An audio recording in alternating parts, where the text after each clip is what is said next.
جناب سیدہ فاطمہ الزہرا سلام اللہ علیہ۔ نام فاطمہ کے معنی ہے جہنم سے آزاد کی گئی۔ جو ان سے محبت اور عقیدت رکھتا ہے وہ بھی جہنم سے آزاد ہوگا۔ آپ کے جسم مبارک سے جنت کی خوشبو آتی تھی۔ جب آپ پیدا ہوئیں نبی پاک آپ کو گود میں اٹھاتے تو آپ اس خوشبو کو سونگھا کرتے تھے۔ حضرت بی بی فاطمہ نبی پاک کے جسم کا ٹکڑا تھی۔ جس نے انہیں تکلیف پہنچائی سمجھے اس نے نبی پاک کو تکلیف پہنچائی۔ حضرت بی بی فاطمہ کو جو درجہ ملا وہ کسی کو نہیں ملا۔ نبی پاک کی دوسری بیٹیاں بھی قابل احترام ہیں اور وہ مکمل ایمان پر تھیں، لیکن یہ اللہ کی رضا ہے کہ باقی صاحبزادیوں میں حضرت بی بی فاطمہ کو فخر دینا چاہا تو یہ اللہ کا فیصلہ تھا۔ بی بی فاطمہ سلطان الفقراء تھی، اللہ نے انہیں سلطان بنایا۔ نبی پاک نے فرمایا کہ فاطمہ میرے جگر کا ٹکڑا ہے۔ نبی پاک کے طفل نوری سے حضرت بی بی فاطمہ کا طفل نوری نکلا۔ یہ اس طرف اشارہ ہے، اگر اس پوائنٹ کو ظاہری طور پر مت دیکھیں اور اپنی منطق نہ لگائیں، یہ اللہ کی رضا کی بات ہے۔ بی بی فاطمہ کو حضور کی دوسری بیٹیوں میں جو رب نے چنا ہے، نبی پاک کا نور سیدہ پاک کو عطا ہوا ہے۔ اس لیے پورے اہل بیت میں جو مقام حضرت بی بی کا ہے وہ مقام حضرت علی کا بھی نہیں ہے، یعنی سلطان ہونے کی وجہ سے وہ بہت اونچے مقام پر ہیں۔ سمجھنے کی بات یہ ہے کہ سلطان الفقراء اللہ کی تصویر ہوتا ہے۔ ظاہر ہوا کہ جو حضرت بی بی فاطمہ کا مقام ہے وہ اہل بیت میں کسی کا نہیں، اور مرتبہ ایسا کہ وہ کھلی آنکھوں سے اللہ کا دیدار کرتی تھیں اور زمین پر رہتے ہوئے وہ اللہ کا دیدار کرتی تھیں سلطان ہونے کی وجہ سے۔ حضرت علی فرماتے ہیں، اے سیدہ مانگیں، آپ مجھ سے کیا مانگتی ہیں؟ بی بی سیدہ نے ان سے کبھی کوئی فرمائش نہ کی کہ علی مجھے یہ لا کر دیں۔ حضرت علی سے کبھی دنیا کی کوئی چیز طلب نہ کی۔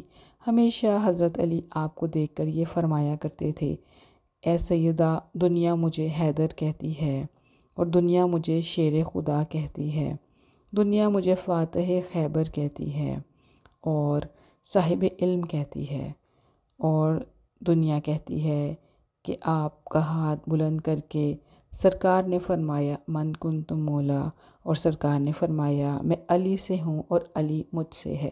حضرت علی فرماتے ہیں، اے سیدہ کیا میں آپ کو نہ بتاؤں کہ جب میں دنیا کے مصائب سے ٹوٹ جاتا ہوں تو اے سیدہ آپ کا چہرہ مجھے جلا بخشتا ہے، مصیبتیں مجھ سے رخصت ہو کر میری راحتوں میں تبدیل ہو جاتی ہیں۔ گویا جو سارے عالم کی مشکل کشا کرتے ہیں، جہان کی مشکل کشا کرتے ہیں اور ناد علی ہیں، اس علی کی مشکل کشا حضرت بی بی فاطمہ ہیں۔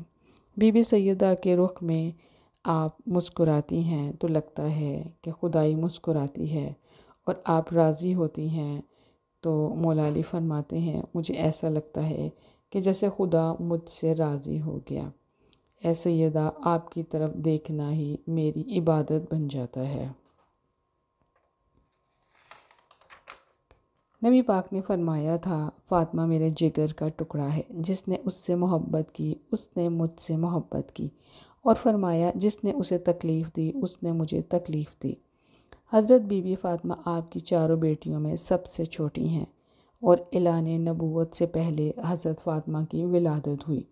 اللہ تبارک و تعالیٰ نے انہیں فضائل تو دیے ہی، کمالات بھی بہت دیے، لیکن ان میں حوصلہ اور صبر بہت زیادہ تھا۔ حضرت بی بی فاطمہ کا جو اسوہ نور ہے، اگر ہم اپنے گھروں میں جلائیں تو گھر کی ہر دیوار روشن ہو جائے اور ہمیں کسی اور تربیت کی ضرورت نہ رہے گی۔ نبی پاک نے ان کی عظمتوں کا بڑا ذکر کیا ہے۔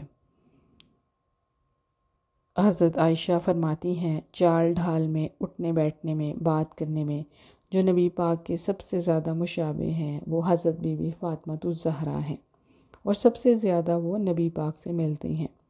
بی بی فاطمہ کی حیات مبارک بڑی حوصلے والی ہے اور بڑی صبر والی زندگی تھی۔ تاریخ میں ایک واقعہ ہے، کفار نبی پاک کو بہت تکلیف دیتے تھے۔ جب ایک بھاری بھرکم اوجڑی نبی پاک کی گردن مبارک پر رکھ دی تھی، آپ حرم شریف میں ظاہری طور پر بہت تکلیف میں تھے۔ اس دن سب سے پہلے حضرت بی بی فاطمہ تشریف لائیں اور آپ کے سر اقدس سے اس اوجری کو اتارا اور نبی پاک سے فرمایا آپ ان کے لیے بد دعا کریں کہ یہ ہلاک ہو جائیں۔ ان کے کہنے پر نبی پاک نے دعا کی اور صحابہ فرماتے ہیں کہ وہ سارے لوگ ہی بدر میں قتل کیے گئے اور وہ سب تباہ ہوئے۔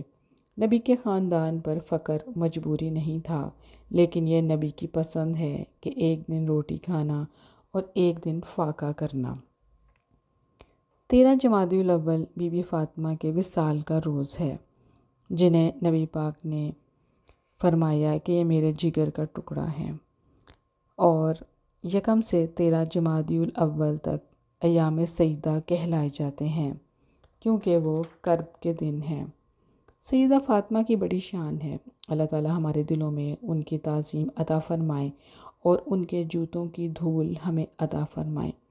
بی بی کی کرامتوں میں یہ ہے جس بھی غزوہ میں حضرت علی انہیں ساتھ لے کر گئے، ان میں دشمنوں کا اتنا نقصان ہوتا کہ وہ مکمل تباہ ہو جاتے، اور اس کی بہترین مثال جنگ خندق ہے، جس میں بی بی صاحبہ حضرت علی کے ساتھ خیمے میں موجود تھیں، اور بھی غزوات میں ایسا ہی ہوا کہ یہ صرف ان کی موجودگی کی برکت ہوتی تھی کہ دشمن نیست و نابود ہو جاتے تھے۔